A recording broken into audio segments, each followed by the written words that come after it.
Alright, man, check it out. I was raised by the wolves and the bumblebees. I ran with the punks and the badass flunkies. But eventually I found my university, and it was this city of diversity. And here is what I learned. Chinatown.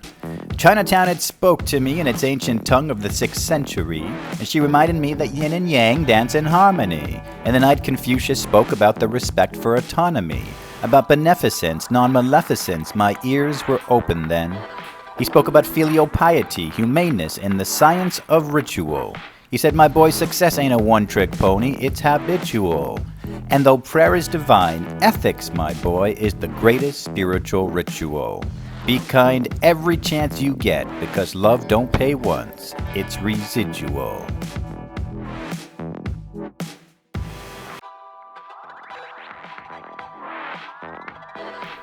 Little Italy.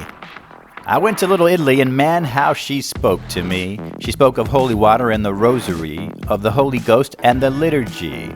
She draped herself in burning candles, she was wearing tattered sandals, but she spoke of Mother Mary, and her words seemed so heavenly. And the Pope stood over the Vatican, and he spoke of a world in sin. He spoke of love, mercy, kindness, and the power of confession. He said, even though I'm perched high above, I serve from far below. You see, the righteous king serves the servers, you know, until the angels tell him it's time to go.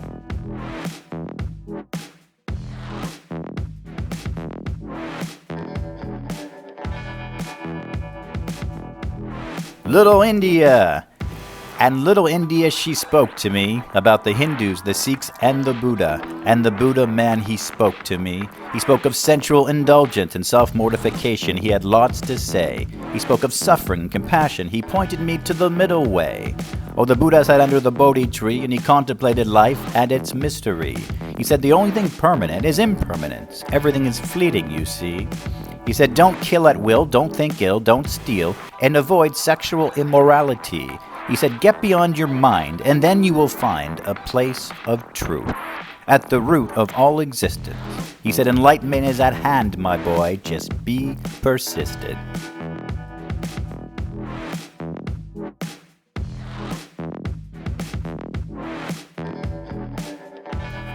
Little Israel.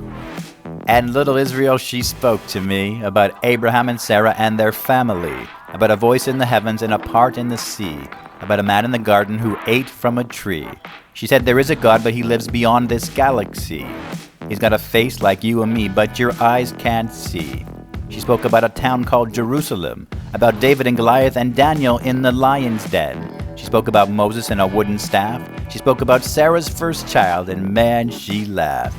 She spoke of a people who were forced to leave and how they returned and how they believed. Israel spoke to me.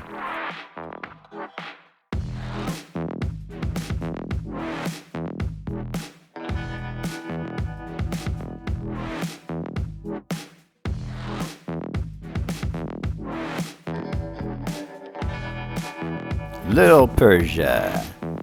And Little Persia, she spoke to me in many riddles and watery dribbles and glistening ripples left over from the waves of history. But I listened attentively to Farsi words and Farsi songs, inviting me to learn the words and sing along.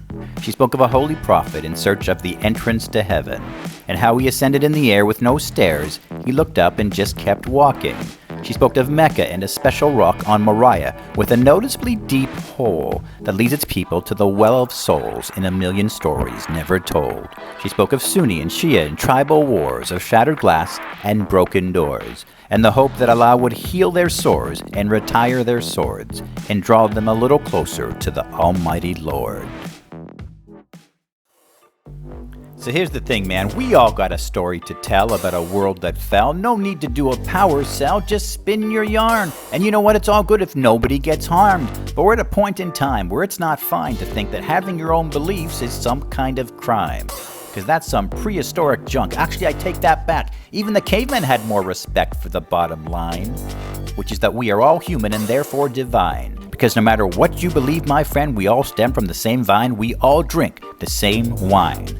And though you might think you stand in a different line, truth is, we're all just a single beat in the heart of mankind.